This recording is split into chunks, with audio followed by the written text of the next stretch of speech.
ज्ञानातिमिरन्दस्य ज्ञानाञ्जनशलाकया चक्षुरुन्मिलितं येन तस्मै श्रीगुरवे नमः।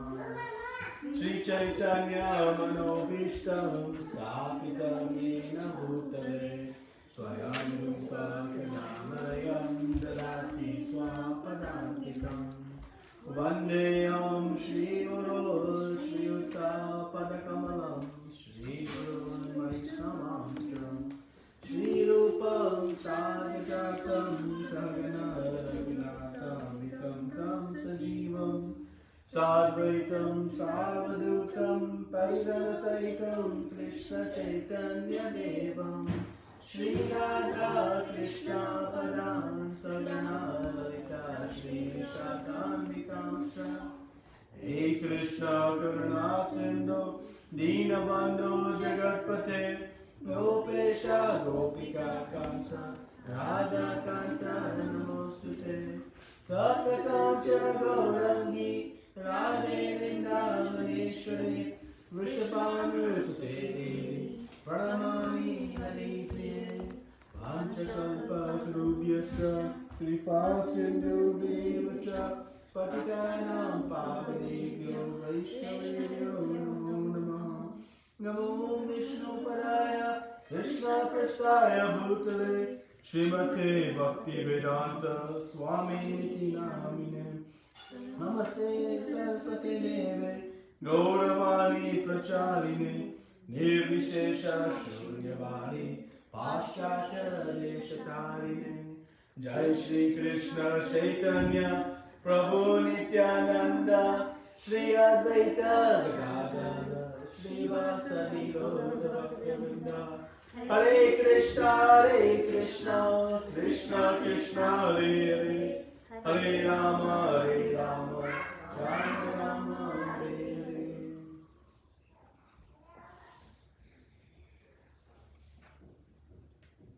Hare Krishna. So, continued study of chapter 15, Yoga of the Supreme Person, Purushottama. Purushottam Yoga. What is the meaning of yoga? Connecting with God. Huh? Connecting with Super. Connecting with God. That is yoga, not the contortion of the body. That is a small aspect of yoga. It is an aspect of yoga, but it is a very small aspect that's connected to ultimately linking with the Supreme. That is the meaning of the word yoga. And Krishna is establishing that where should our yoga be directed to? Yoga of who? Krishna. Because Krishna is Purushottama. He is the Supreme Personality of Godhead. And seemingly, if you've been reading Srila Prabhupada's books for some time, you almost take it for granted. Krishna is the Supreme Personality of Godhead. Krishna is the Supreme Personality of Godhead. He's imprinted that into our consciousness for our great benefit, because actually that in and of itself is a source of great confusion. But actually, in Shastra, it is crystal clear and black and white, as it is established here, and Krishna will establish in the later part of this chapter that he is Purushottama. So, this beginning of this chapter gives us the example of the banyan tree, and there's one principle lesson that Krishna is trying to get us to understand, and what's that overarching theme that Krishna is trying to explain by giving us this very graphic description of the upside down banyan tree. What does he want us to do? He wants us to come out of this. He wants us to come out of it, right? And what's the word he uses? The one, let me say. Come out of what? What does he want us to come out of? Entanglement. Entanglement. Entanglement in? What are we entangled in? Maya. Right? The material energy. I don't see it. I don't see any entanglement. I don't see any ropes or anything But that is the mystery, not really a mystery, but the subtlety of this material entanglement. But material entanglement can be felt. We can experience it. And earlier in the Bhagavad Gita, Krishna explained what is the experience of all material endeavors ultimately in the end. Misery. Yeah, we'll get some sweetness, some satisfaction, some happiness from it. But ultimately, momentarily, short-lived, but ultimately it is. So Krishna is telling Arjuna, you should detach from it. Right? So normally when we think like, okay, telling somebody to detach from some misery, that's not anything groundbreaking, right? Like that's obvious. But why is it not so obvious to all of us? This detachment from the material world. Is it easy to detach? What makes it so difficult for us to detach? Attachments. Attachments. And why are we attached? Pleasure. Pleasure. False ego. False ego. Ignorance. Ignorance. Ignorance of maybe there's something better. Right? Maybe there's something else out there. So, because of the illusory energy of Maya, we find it difficult to break free, to detach. Srila Baladev Bhushan says that actually, don't lament. This detaching from the material world is really hard, really difficult. But then he says, but there's an easy way to do it. There's one easy way. And then he goes on to say, actually it's the only way. The only way to detach from the material world. And anybody want to guess what that is? Knowledge. But that in of itself, I may know it ends, but still, I want to do it. Attached to Krishna. Surrender to Krishna. Surrender to Krishna. Attachment to Krishna. When we attach to Krishna, then detachment happens as a byproduct. It happens automatically. Right? Just like if you have in your hand a handful of sand. Now someone is offering you some diamonds. To take those diamonds, you'll automatically detach from that sand. Right? By accepting those diamonds, you'll detach from the sand. And why we would attach to the diamonds? They have more value. More valuable, right? They have more ananda, more happiness. Ultimately, we're all pleasure seeking. And that is the nature of the soul, actually, to seek happiness. So that is good. We should go and search far and wide where we can get the best happiness. Because that is the nature of the soul. The nature of the soul is to be happy, to enjoy. Because Krishna, he has only one activity. What is he doing? What does Krishna do? Is he busy in the office? Huh? Pleasure. He's enjoying. He's enjoying. That's all Krishna does. He enjoys. And how does he enjoy, as you said? What gives him happiness? Devotees. Devotees. Take devotees' happiness. Yeah, he gets happiness giving his devotees happiness. His happiness is not in enjoying the opulences of everything on his own. His happiness comes in giving happiness to his devotees. That's his only activity. And so if Krishna has his only activity is to enjoy, and we are his part and parcel, then what must be our activity? Same. Right? We're part and parcel of Krishna. So we must have the same nature. Maybe in different quantities, certainly different quantities, but we have the same nature. Right? So that is it. But because we are in ignorance of that position, that part and parcel of Krishna, that a higher happiness exists in my relationship with the Supreme Lord, what do? We try to make the best use of a bad bargain. And we try to find the best we can within this material world. Right?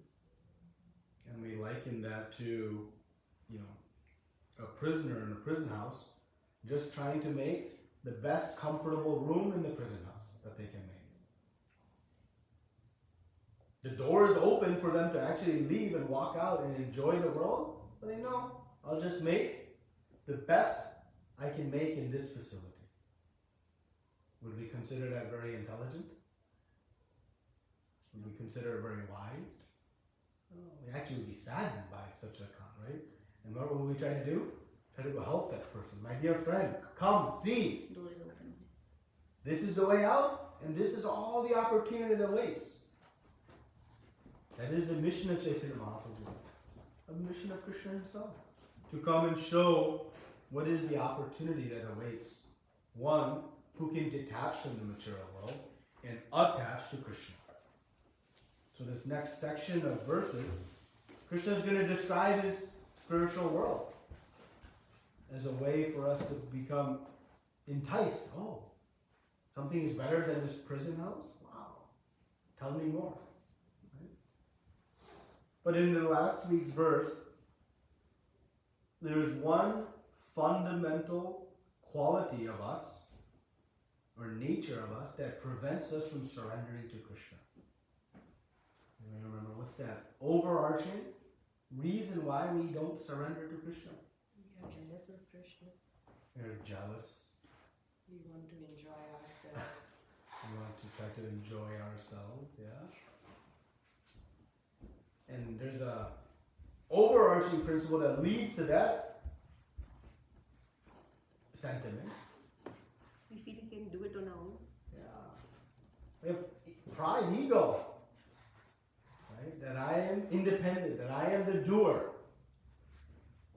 Right? So it is due to this pride that I am the Lord of this world, or at least of my domain. I'm the master of my domain. Right? That's a saying in the Western world.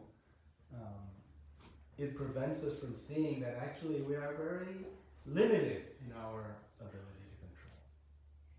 But Krishna is obviously unlimited, and he gives us his great ability. So this, Krishna said last time, if you're free from false prestige, illusion, false association, who understand the eternal, who are done with material lust, who are free from the dualities of happiness and distress, is unbewildered, they can surrender. We come into this world with what? What do we come into this world with? Nothing.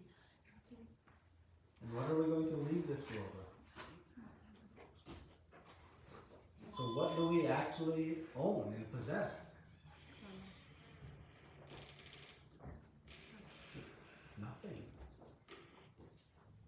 But it takes a humble position to acknowledge that.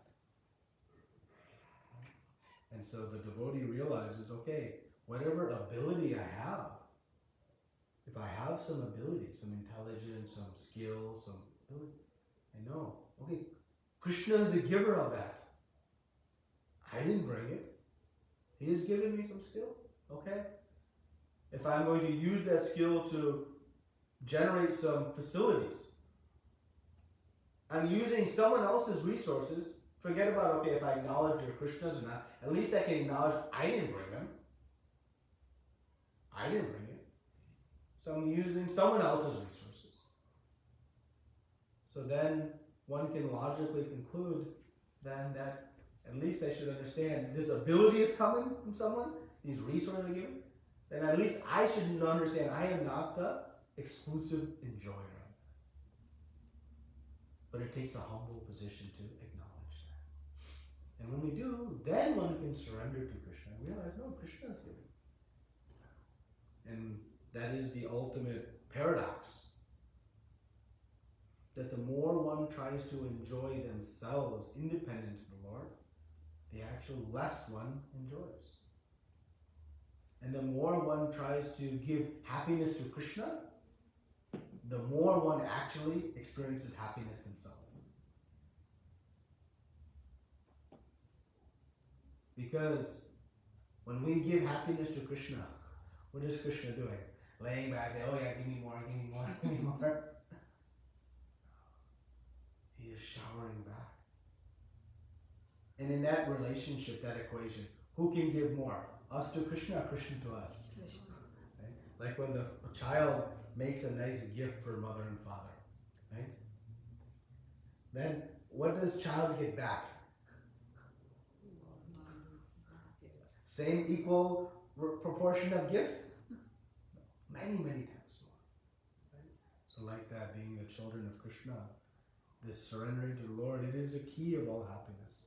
So let's read the 6th verse now, and we'll discuss what is the destination of one who surrenders to Krishna, one who can overcome their false ego, false sense of proprietorship, and recognize their relationship with the Lord. What awaits them? Well, let's read the 6th verse and focus.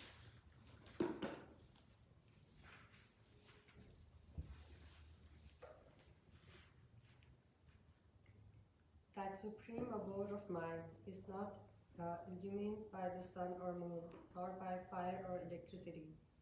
Those who reach it never return to this material world. Yeah, we can do like one paragraph at a time. The spiritual world, the abode of the Supreme Personality of Godhead Krishna, which is known as Krishna Loka, Goloka, Vrindavan, is described here. In the spiritual sky, there is no need of sunshine, moonshine, fire, or electricity, because all the planets are self-luminous. We have only one planet in this universe, the sun, which is self-luminous, but all the planets in the spiritual sky are self-luminous. The shining effulgence of all those planets called Vaikuntha's constitutes the shining sky known as the Brahma Jyoti. Actually, the effulgence is emanating from the planet of Krishna, Goloka Vrindavan.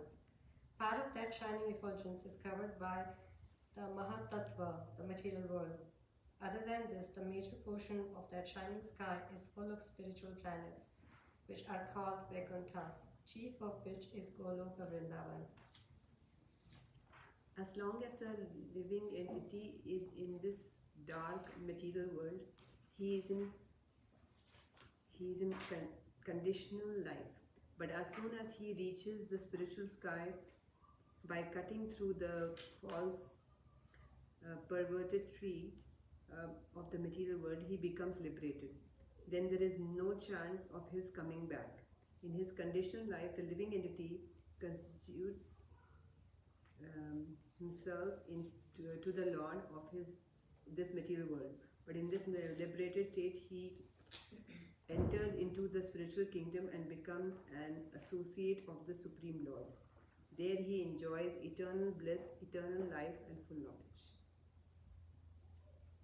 One should be captivated by this information. He should desire to transfer himself to that eternal world and extricate himself from this false reflection of reality. For one who is too much attached to this material world, it is very difficult to cut that attachment. But if he takes to Krishna consciousness, there is a chance of gradually becoming detached. One has to associate himself with devotees, those who are in Krishna consciousness. One should search out a society dedicated to Krishna consciousness and learn how to discharge devotional service. In this way, he can cut off his attachment to the material world. One cannot become detached from the attraction of the material world simply by dressing himself in saffron cloth. He must become attached to the devotional service of the Lord.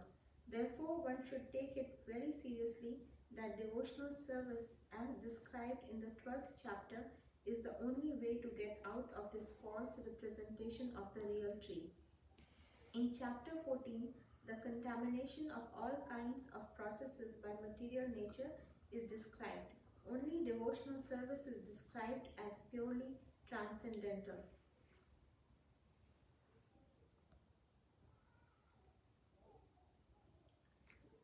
The words Paraman Mama are very important here.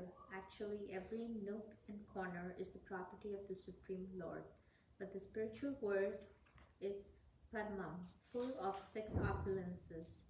The Katha Upanishad also confirms that in the spiritual world there is no need of sunshine, moonshine, or stars, for the whole spiritual sky is illuminated by the internal potency of the Supreme Lord. That supreme abode can be achieved only by surrender and by no other means. So, Krishna again said, the supreme abode of mind is not illumined by the sun or moon, nor by fire or electricity. Those who reach it will never return to this material world. So why is Krishna making this statement? So he just spoke about detaching from the material world. He just spoke about the qualification for surrender. Why do we think he's speaking this verse, speaking about how the spiritual world is illuminated? What is Krishna trying to convey to us?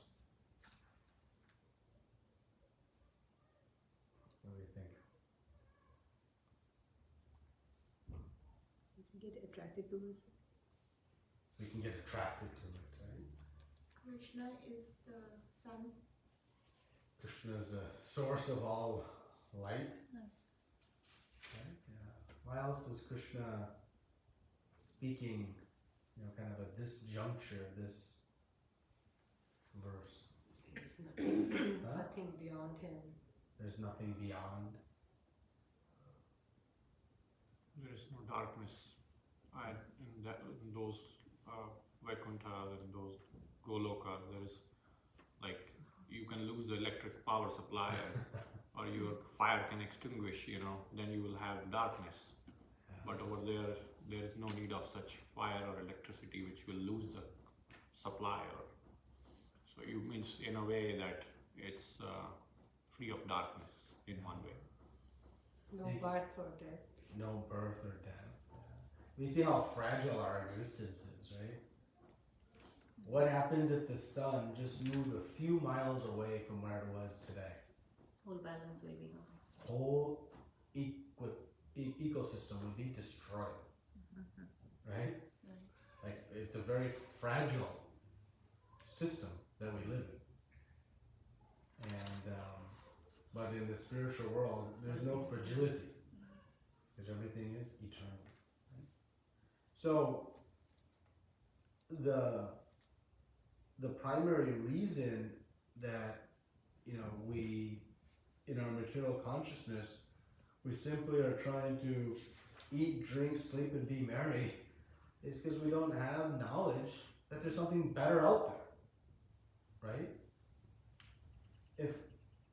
If you go, maybe you had this experience, you go to like a big wedding event, and you see all these different, food stalls. So what do you do before you start eating? Sample. Huh? Sample all of them. Which one Check out what Check out. items. Check Check out all That's- of them. That's what we do, Yeah. check. right? Why? We don't want to get stuck at the first stall And fill our stomach. and then realize what? Therefore, we can And have this another cannot one. Something better. Something better is down the line, right? So what do? We go, what is there? And if we're really smart, we'll break up into teams. Okay, you go that way, I'll go this way, you go this way, and we'll meet here in the middle. So you have to really be strategic. But the point of the matter is, what we do is we want to know what is the full array of options, and then decide what is best. What is the things that are available. That's intelligence. Don't jump at the first thing that we encounter. So the living entity, that's why Srila Vyasa says Atato Brahma Jignasa. We should inquire, coming to the human form of life, okay, what is the best outcome possible for me? Is this place of birth, death, old age, and disease, is this, as good as it gets, so I should just try to make the best possibility here? Or is there something better? Is there something worse? I should evaluate all the options. Right? And then I can decide my course of action to achieve that. So that's the right and best way to look at it. Okay, so Krishna is giving us in the 8th chapter. He talked. The 8th chapter was the title of the chapter is. Anybody remember? Bonus points.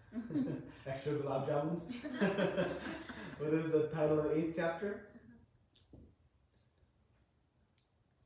Attaining the Supreme. Attaining the Supreme. Half gulab jamun. Yes. What is supreme? That is what we don't know. Right? What is the best? Is living in Troy, Bloomfield, or Michigan, is that the supreme? I don't know. So actually we go through life embedded in this consciousness trying to define what is the best option I can make here.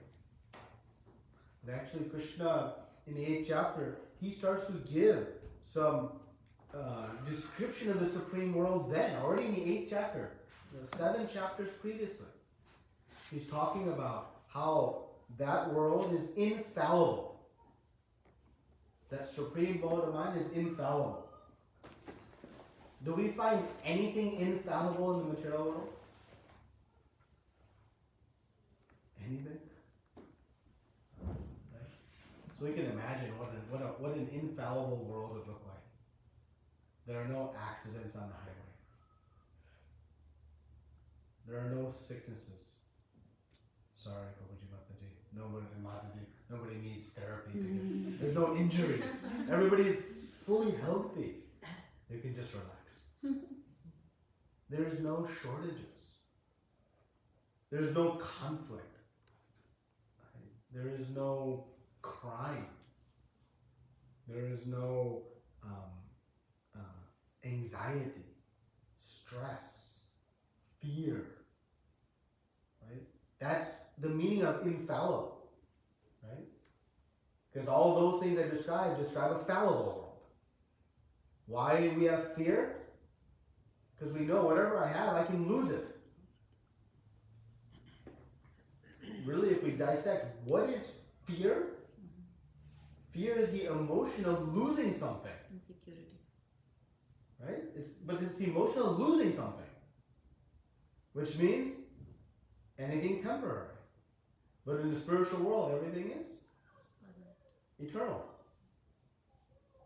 So if everything is eternal, then how there can be fear?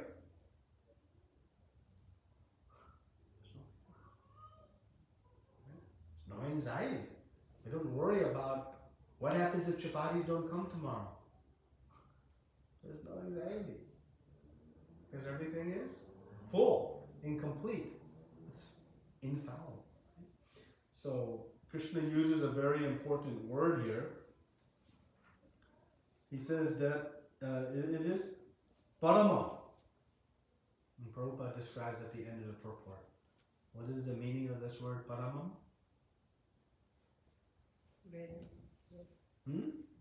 Complete. Complete. Very high. Supreme. So that can then answer our question. That is the ultimate.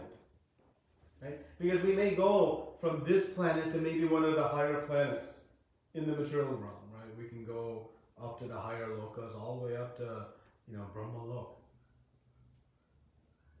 But we'll want to, even if we reach Brahmalok, we'll ask one question. And what will that question be?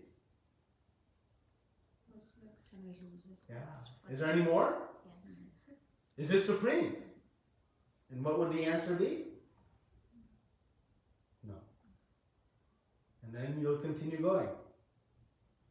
And once you reach Goloka Vrindavan, then you'll ask that question. But you actually won't ask that question because you'll know. Because the experience is so complete and full. So that is the supreme abode. So Krishna here is defining that this is the ultimate. And so now it is up to us to decide. Do I want to go or do I not?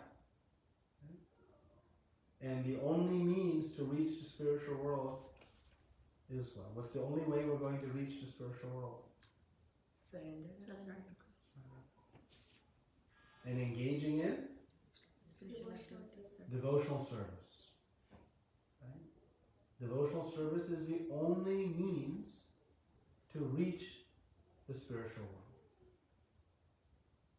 It's the only way we'll become detached from the material world. So if I know there's this wonderful spiritual abode there, and I'm here in the material world, and I'm stuck with my material attachments, doesn't it kind of seem foolish? Like, why am I stuck with those material attachments, right? When there's such a better opportunity. So, we then have to practice devotional service. But how do we practice devotional service? Prabhupada writes about it a little bit here, and we know from some other writings, Association of devotees. in the association of devotees. Why is that so important? To keep you on the path of devotion service. To keep us on the path of devotional service. Why do we need assistance and support in staying on the path of it? If this is the supreme, it's infallible, all these features we just described, we know the features of this world through our own experience, then why do we need assistance? Maya. Because the illusory energy is so strong that she'll tempt us at each step of the way. Are you sure you want to go? Are you sure you want to go? Did you see this? Oh, let me show you this one thing you haven't seen yet.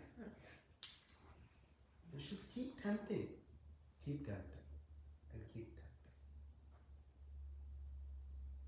So to keep on the path of devotional service, we need association, right? We need protection, help. So that when our friend becomes a little, don't look. And when we do it, we want somebody to grab it, no, come. And ultimately, why we also need that, if we don't have yet complete faith. Right? We don't have complete faith.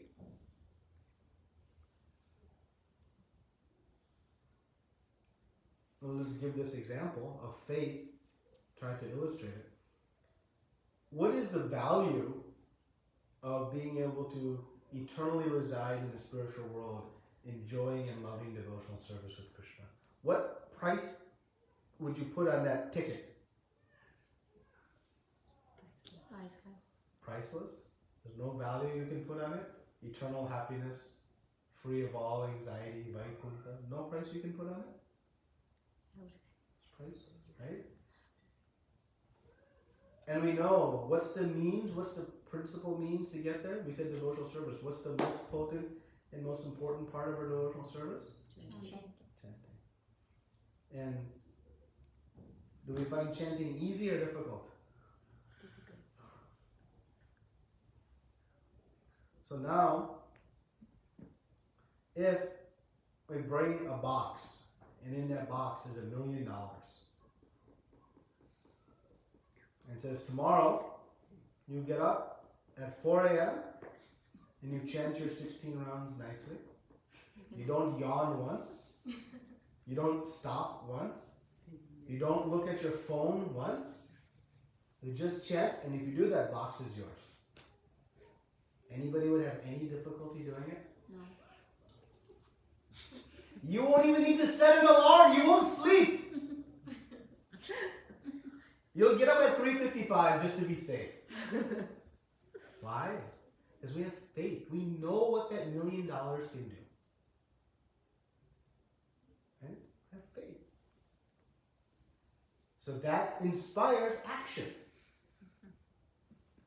So how to become more sincere in our so we all said the value of going to Golok or Vrindavan is priceless. So does that mean more or less than $1 million?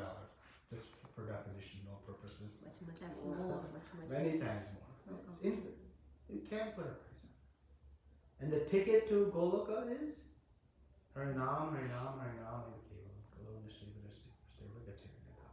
That is the ticket. So what's missing? The faith is not there. The Strong complete faith faith. is not there. Strong faith. And that is where association again helps inspire our faith. Why we study Bhagavad Gita? Simply to increase our faith to take to the process of chanting nicely. Why we render service in the temple? To increase our faith in the process of chanting the holy name. Everything we do in devotional service, it should lead to more faith in this process of chanting. Because it is the means by which one can go. And that's why Krishna already described the Mahatma, the great soul. What do they do? Satatam kirtayanto mam. They're always chanting my words. So this faith in the objective is what will inspire our action. How we struggled through so much schooling and education, writing papers and exams. We didn't want to, but we still did it. Maybe we were sick, we still did it. This was happening, we had distractions, opportunities. No, we said, why? Faith in what that piece of paper at the end would get us. And so we did it. Right? So when we have faith in something, then our sincerity and effort will follow. So that's where we can pray to Krishna. Krishna, that's what Chaitanya Mahaprabhu says, Gurudeva, my misfortune. What's my misfortune?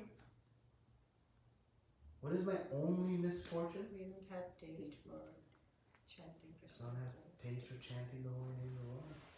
That's our only misfortune. We define so many misfortunes. This person's not respecting me, I don't have enough wealth, I don't have enough this, not enough service in the temple, I don't get enough gulab jamuns. So many misfortunes. But the only real misfortune we have is I don't have attraction for chanting the holy names of the Lord.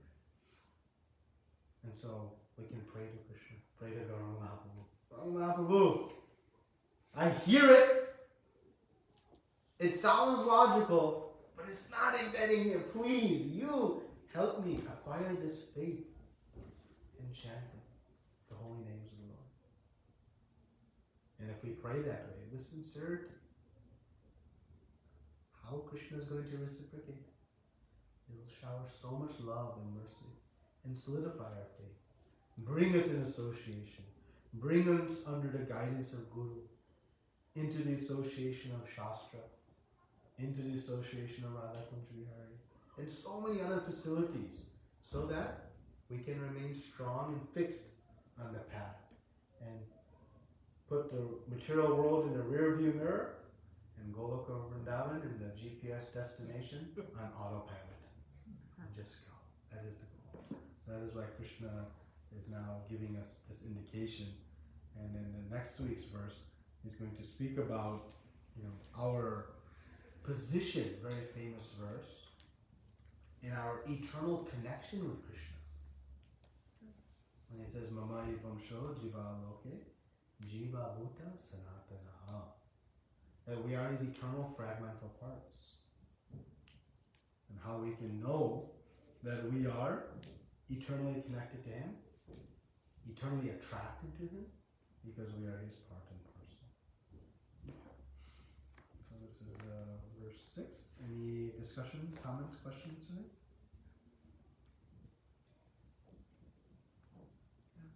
Probably just Yeah. just a thought.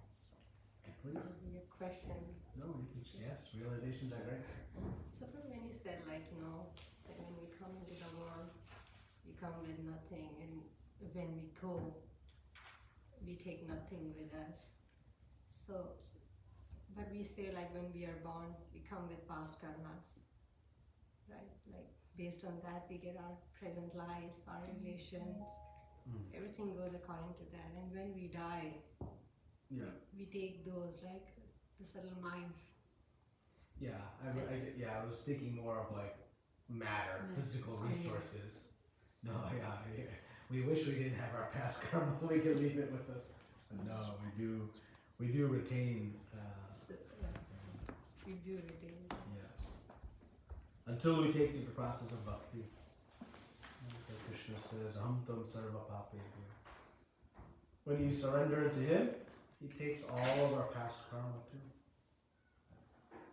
But yes, until we do that, we carry with us that baggage of our both pious and sinful actions. And that's what we're experiencing in this world.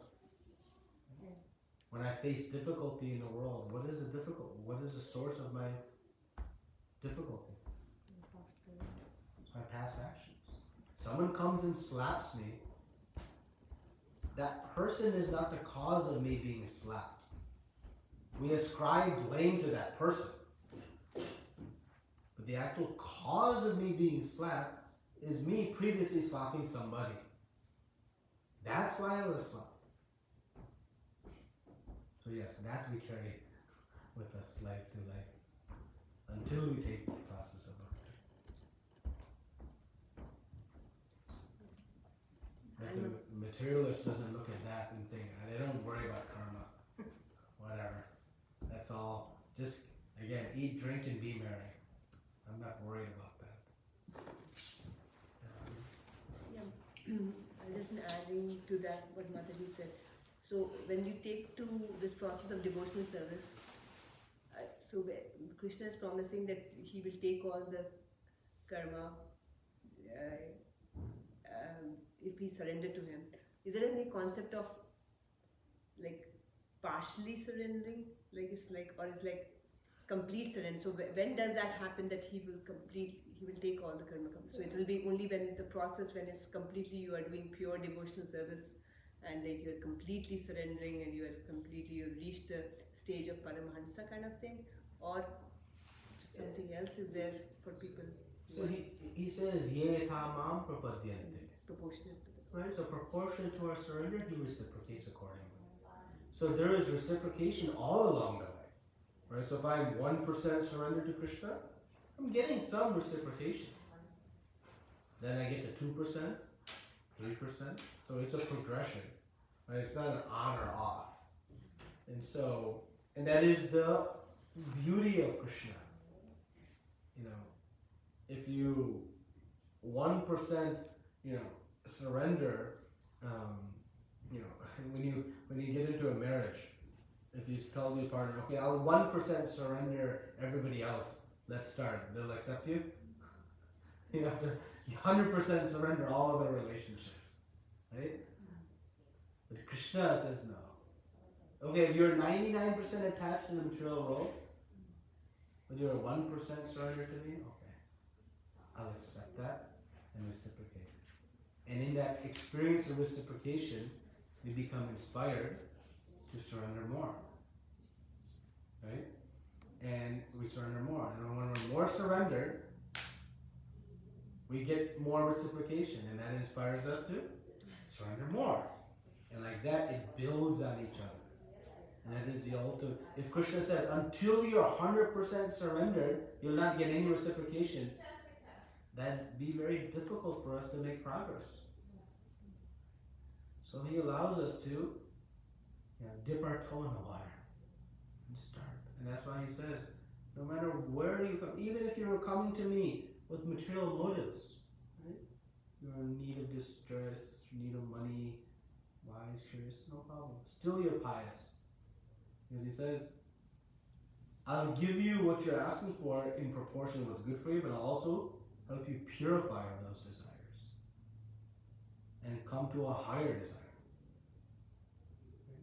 How many of us go to Krishna and say, please give me taste for chanting the holy names? Instead we go to Krishna, please solve this problem, please solve that problem, please help me with this, please help me with that. And Krishna does, in proportion. but ultimately by purification. So yeah, Krishna will reciprocate. So the surrender is a progressive stage. And when we are fully surrendered to Krishna, as you said, one has reached the highest stage of devotion. And they are in the spiritual world, regardless of where they are geographically. Jivan Mukta, meaning living in the material world, they're all liberated. Because they're experiencing the happiness of Goloka Vrindavan in the material world. So Krishna's formula is so sweet that you don't even have to wait to go to the spiritual world to experience it. You can experience it even here in the material world. That is the ultimate compassion. And then even more compassion, millions and millions and millions of lifetimes we have been attached to the material world. So how long it'll take us to detach? It can take only a second, depending on the intensity of our desire. So not that, okay, you've been attached for millions of years, you need to work in detaching for millions of years. Not a 1-to-1 ratio. In 1 to infinite ratio. Meaning in an instant, one can become detached. That is the power of bhakti and the mercy of Krishna. Any other questions or comments?